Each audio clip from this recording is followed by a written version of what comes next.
আসসালামু আলাইকুম প্রিয় দর্শক, অন্যদিন আলোচনায় আমাদের শুক্রবারের অতিথি। নমস্কার, আমি তরুণ ঘোষ। নর্থ ইস্টের অনলাইন পেপার নর্থ ইস্টের একটা খবর নিয়ে দারুণ হইচই হচ্ছে বাংলাদেশে। যাদের ছাপা হয়েছে তাতে অনলাইন যে পোর্টালটা, ভারতবর্ষে ওই পোর্টালের কেউ দেখে না। ওটা আপনাদের ওখানেই খুব দেখা হয়, খুব চর্চা হয়। তো ওখানে একটা রিপোর্ট বেরিয়েছে যে এই যে রেজিম চেঞ্জের ব্যাপারে ভারত মার্কিন যুক্তরাষ্ট্রের সঙ্গে হাত মিলিয়েছিল। এই খবরটা বেরোনোর পর আমি আপনাদের বারবার বলেছি যে প্রত্যেকটি খবরের উপরে প্রত্যেকটি চ্যানেল এবং নিউজ পোর্টাল এবং আপনার যত সোশ্যাল মিডিয়া চ্যানেল আছে সব কটা কিন্তু মনিটরিং করা হয়। এই মনিটরিং করতে করতে এখন এই নর্থ ইস্ট নিউজের এই খবরটি ভারতবর্ষের মনিটরিং অথরিটির কাছে পৌঁছেছে। তারা আতা পাতা সব খুঁজেছে নর্থ ইস্টের একটা নিউজ পোর্টাল। এখন তাদের কপালে কি দুর্ভোগ হতে যাচ্ছে সেটাই পরে আসছে। আগে আলোচনা করি যে যারা যারা ভারতবর্ষে থেকে ভারতবর্ষের বিরোধিতা করছে তাদের কার কি হাল হয়েছে। প্রথম বলি, 2024-এ যখন বিবিসি যখন আমেরিকার সঙ্গে হাত মিলিয়ে, বরাবরই তো বিবিসি ব্রিটিশ কোম্পানি হলেও বিবিসি কিন্তু আমেরিকান ডিপ স্টেটের ইশারায় চলে। তো ডিপ স্টেটের একটা অংশ কিন্তু ব্রিটেনও আছে।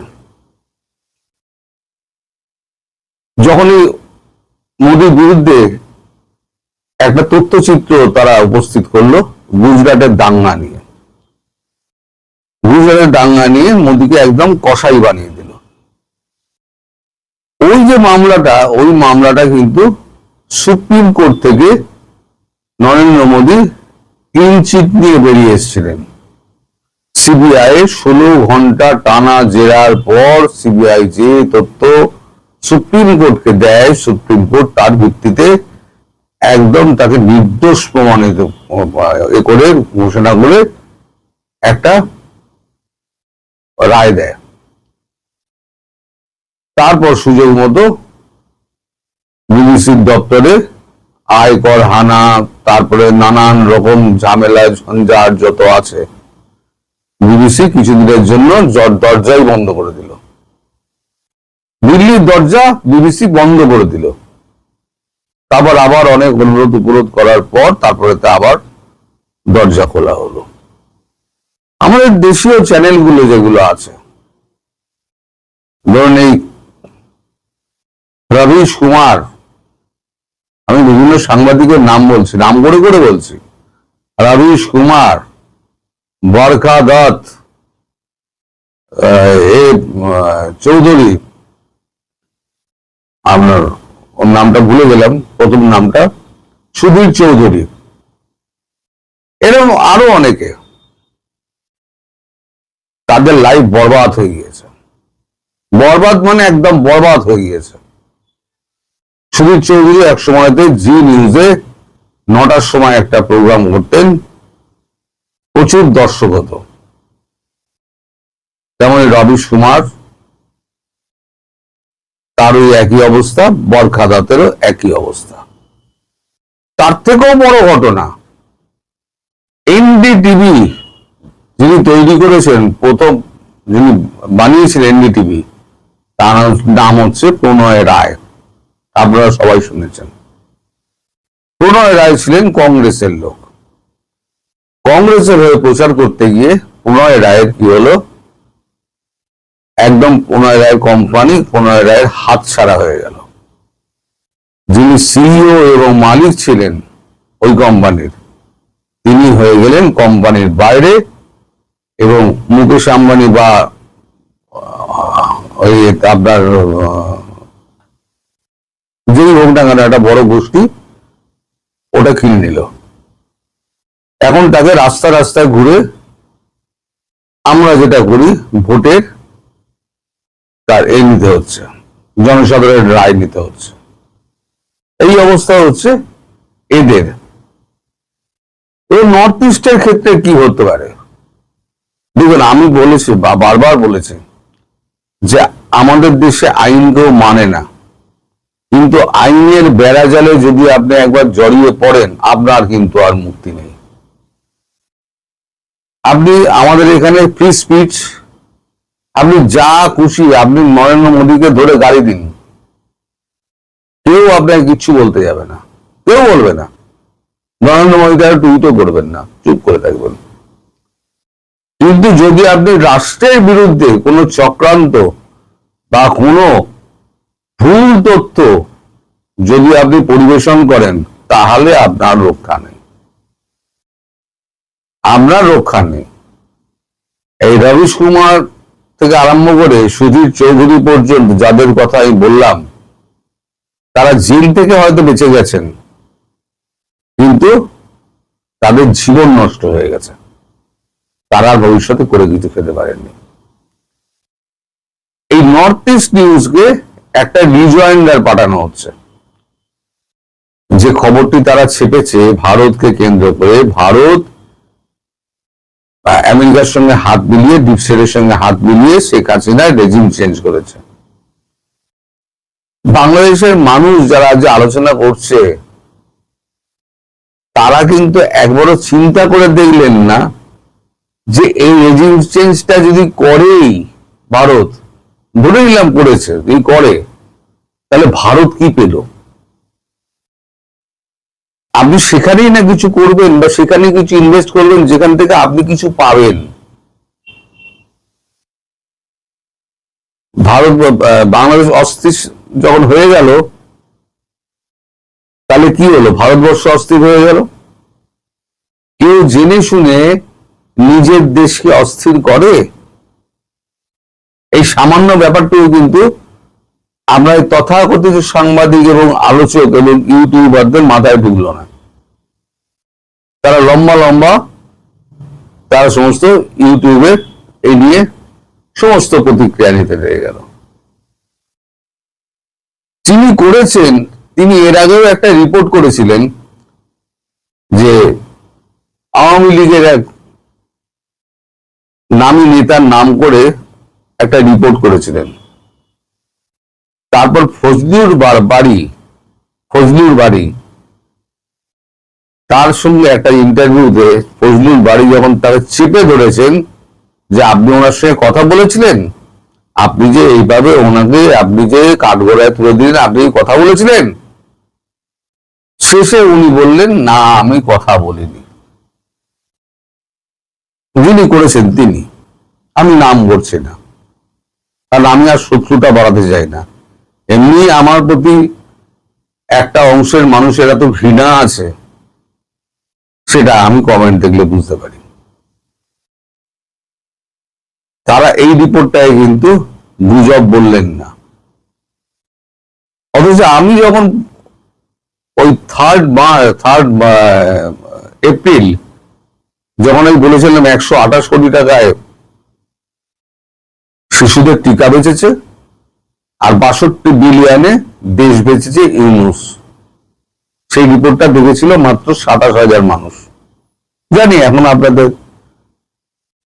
কারেন্ট পার্টির অবস্থা খারাপ, ভিউজ কমে যাচ্ছে, ঠিক আছে, কিন্তু সেখানেও আপনারা দেখবেন, আপনারা খুঁজে দেখবেন 3 এপ্রিল 2025, 1.5 মাস আগে, যেটা এখন আপনাদের আলোচনা হচ্ছে, এখন ইউনুস দেশ বেঁচেছে। আমি যেগুলো বলেছিলাম সেগুলোই কিন্তু হচ্ছে। আমি বলেছিলাম যে ইউনুস একদিন ওই কাঠগড়ায় উঠবে, ওই ফাঁসির দড়ি ইউনুসের গলায় চড়বে। ইউনুস যা করে যাচ্ছে তার পাপের শাস্তি একমাত্র মৃত্যুদণ্ড, এটা তাকে ভোগ করতে হবে। আপনারা সাক্ষী আছেন, আমি বার বলে গেছি, আজকে সেই জায়গায় গিয়ে কিন্তু পৌঁছাচ্ছে। তার এসএফ নিরাপত্তা 6 মাসের জন্য, এটা হচ্ছে হলুদ কার্ড দেখানো, 6 মাসের জন্য তাকে তুলে নেওয়া কমিয়ে দেওয়া হলো। এরপরে কি ইউনূস শুনছি বিদেশে আছে, ইউনূস ফিরবেন? যদি ফেরেন তাহলে আর বেরোতে পারবেন না। বাংলাদেশকে যে জায়গায় নিয়ে গিয়ে উনি ফেলেছেন সেখানে একমাত্র তার শাস্তি মৃত্যুদণ্ডই হতে পারে। তো যাই হোক, আমি নর্থ ইস্ট নিউজের ব্যাপারে আবার ফিরে আসি। নর্থ ইস্ট নিউজে এখন ভারতবর্ষ একটা রিজয়েন্ডার পাঠিয়েছে। সেই রিজয়েন্ডারের সঠিক যদি উত্তর না আসে, মানে সোর্স বলতে হবে, এমন নয় যে আমি সোর্স বলবো না। কারণ মানে আন্তর্জাতিক ব্যাপার নিয়ে আপনি যদি ভারতকে মেলাইন করার চেষ্টা করেন, ভারতবর্ষের কোর্ট কিন্তু সোর্স জানতে চাইবে, এবং ভারতবর্ষের তদন্তকারী সংস্থা তারা সোর্স জানতে চাইবে। সোর্স যদি আপনি বলেন না আমি উড়ো খবর পেয়েছিলাম, আমি অমুকের কাছ থেকে খবর পেয়েছিলাম, ও কিন্তু মানবে না। যার জন্য আমি সবসময়তে সোর্সের নামটা আমি বলে দিই, অথবা এমন ভাবে বলি যাতে মানুষ বুঝতে পারে যে খবরটা ওইখান থেকে এসছে। আপনারা মনে করেন সব হচ্ছে গুজব, কিচ্ছু গুজব নয়। গতকালকে যে পরশুদিন যেটা বলেছি, তারেক রহমান বেশি দিন দেশে থাকতে পারবেন না, অনেক আগেও বলেছিলাম, কালকে বলেছি, পরশুদিন বলেছি, ক্ষমতা অন্যের হাতে দিয়ে উনি চলে যাবেন। চারদিক দিয়ে যা চাপ আসছে, 1.5-2 মাসের মধ্যে দেখবেন তখন খবরটা তো পূরণ হয়ে যাবে। এখন তো এই মনে করিয়ে দেবো কি কি বলেছিলাম। 1.5-2 মাসের মধ্যে দেখবেন যে তারেক রহমান সোজা লন্ডন পাড়ি দিয়েছেন। কিভাবে পাড়ি দেবেন, কি হবে না হবে এখন তো আর বলতে পারবো না। আমি ভবিষ্যৎ দ্রষ্টা নই। আমি যেটুকু খবর পাই, যেটুকু বিশ্লেষণ করে আমার যেটা মনে হয়, আমি সেটাই বলি। তো তাতে আপনারা আমার উপরে ঘৃণা বর্ষান। আমি জানি কাদের এত ঘৃণা, যাদের গায়ে লাগছে এই কথাগুলো, যাদের গায়ে লাগে তারাই আমাকে এই সমস্ত বাজে বাজে কথা বলেন। তো নর্থ ইস্ট নিউজে যিনি করেছেন, এবং নর্থ ইস্ট অনলাইন তো থাকবে না, আমি আজকে আপনাকে বলে দিলাম, আপনাদের ওটা আর থাকবে না, অথবা কোনো কড়া শর্তের মধ্যে দিয়ে তাকে বেঁধে দেওয়া হবে। আর যিনি করেছেন তিনি যদি তদন্তকারী সংস্থার সামনে উপযুক্ত প্রমাণ না দিতে পারেন, তাহলে তার কপালেও কিন্তু অশেষ দুর্গতি আছে। আপনারা ভবিষ্যতের দিকে তাকিয়ে থাকুন। এই খবরটাও গুজব বলে আপনারা চালিয়ে দিতে পারেন, কিন্তু কিছুদিনের মধ্যে দেখবেন এই খবরটা কতটা সত্যি হতে চলেছে। সবাই ভালো থাকবেন, সুস্থ থাকবেন এবং সাবধানে থাকবেন। আসা যাক, কেন ডায়মন্ড হারবারের 7টা কেন্দ্রের 7টাতেই, অন্তত 7টা না 6টাতে জিতবে ভারতীয় জনতা পার্টি, কেন সেটা একটু দেখা যাক কোন হিসাবে ডায়মন্ড হারবার কেন্দ্রের 7 বিধানসভা আসন, না হলে যেটা বললাম তৃণমূল কংগ্রেসের ঘটি কিভাবে উপুড় হয়ে যায়। অধিকাংশ মানুষের ধারণা এবং মাফিয়াদের নাম গোত্র দেখে সাধারণ মানুষ মনে করে যে ডায়মন্ড হারবারের 7 কেন্দ্রে মমতার দল জিতে যায় ধর্মীয় সংখ্যাধিক্যের কারণে। মানুষের ভুল ধারণা যে মুসলমানদের সংখ্যা ওখানে বেশি, সেই জন্য তারা জিতে যায়, অর্থাৎ মুসলমানরা সংখ্যাগুরু, সুতরাং সেই জন্যেই দুধের গাইদের দল যেটা এখন তৃণমূল কংগ্রেস, তাদের জয়। এটা একেবারেই ভুল ধারণা। কিরকম তাহলে শুনুন। দেখুন, মালদা মুর্শিদাবাদে যদি বিজেপি জেতে, তাহলে, কারণ সেখানে তো প্রচুর সংখ্যায় মুসলিম সংখ্যাধিক্য, সেখানে যদি জিততে পারে বিজেপি কিছু সিটে, তাহলে ডায়মন্ড হারবার, দক্ষিণ 24 পরগনার ডায়মন্ড হারবারের সেখানেও জিতবে। তার কারণ সেখানে হিন্দুদের সংখ্যা কিরকম। প্রথমে ডায়মন্ড হারবার বিধানসভা, মোট voter SIR draft voter list অনুযায়ী 2,53,015। এর মধ্যে হিন্দুর সংখ্যা কত জানেন? হিন্দুর সংখ্যা হচ্ছে 1,35,982। মুসলিম মানে এটা হচ্ছে 53.75%। আর মুসলিম ভোটার 1,16,184, যেটা হচ্ছে প্রায় 46% মতো। ফলতা, এখানে মোট ভোটার ফলতা কেন্দ্রের 2,33,644। তার মধ্যে হিন্দুর সংখ্যা হচ্ছে 2,33,000-এর মধ্যে 1,51,529 বা প্রায় 65%, 64.86।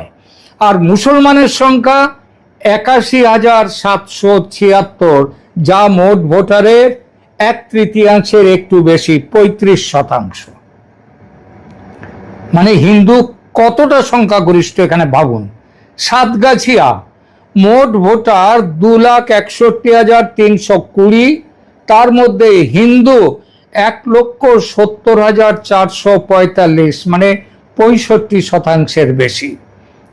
আর মুসলিম 89,907 জন বা 34.41%।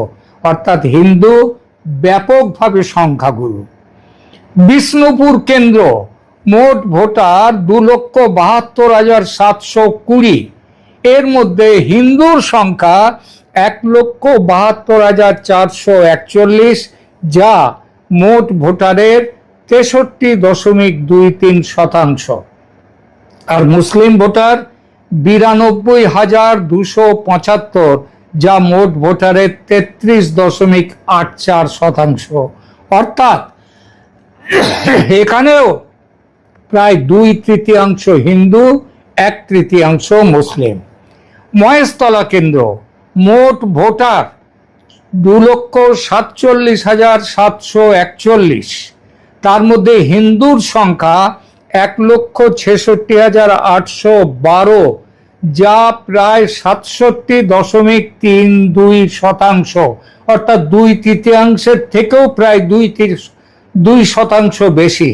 মুসলমান 66,001 বা 26.64%। হিন্দু এখানে ব্যাপকভাবে সংখ্যাগুরু। কেন্দ্র বজবজ, মোট ভোটার 2,38,392।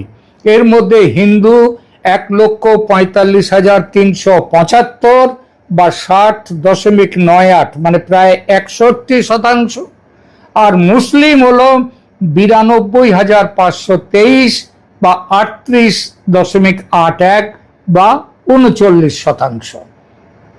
মেটিয়া বুরুজ, মানে এখানেও হচ্ছে হিন্দু ব্যাপকভাবে সংখ্যা গুরু।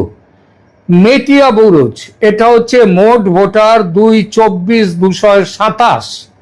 এর যে সংখ্যাটা আমি এই মুহূর্তে জোগাড় করে উঠতে পারিনি, সেখানে নেই, আমি যেখান থেকে পেয়েছি। একমাত্র এই কেন্দ্রটাই শুনেছি মুসলিম ভোটারের কিছুটা সংখ্যাধিক্য আছে। তাহলে 7-এর মধ্যে 6টা বিজেপির সংখ্যাগুরু, একটি কাছাকাছি, মানে প্রায় দুজনে প্রায় সমান সমান। কি বুঝলেন? যেভাবে হিন্দু ভোটের মেরুকরণ হয়েছে এবার, যেভাবে নির্বাচন কমিশন মানুষের মন থেকে ভয় দূর করে স্বচ্ছ ভোটের ব্যবস্থা করেছে, যেভাবে এসআইআর প্রক্রিয়াতে তৃণমূলের জালিয়াতি বন্ধ হয়েছে, তাতে কি বুঝতে অসুবিধা হয় এই ভোটে কি হবে? সেকুলার হিন্দুদের মধ্যে তো আবার কিছু সেকুলার থাকে, মুসলিমদের মধ্যে সেকুলার থাকে না, তারা শুধু মুসলিমই থাকে। সেকুলার হিন্দুরা আবার হিন্দু ধর্মের নাম শুনলে রেগে যায়, কিন্তু মুসলিম ধর্মের সাথে তাদের আঁতাত খুব ঘনিষ্ঠ। তো সেকুলার হিন্দুদের সংখ্যা বড়জোর 2-3%, 5%, তার বেশি না। আর 5% বড়জোর যারা তৃণমূল এবং সেকুলারদের দলে টলে আছে, এই চটি চাটারা আছে আরো 5%। তাহলে সব মিলে কত হলো, খুব বেশি হলে 10 থেকে 12% হিন্দু তারা মেরুকরণের বাইরে আছে, খুব বেশি হলে।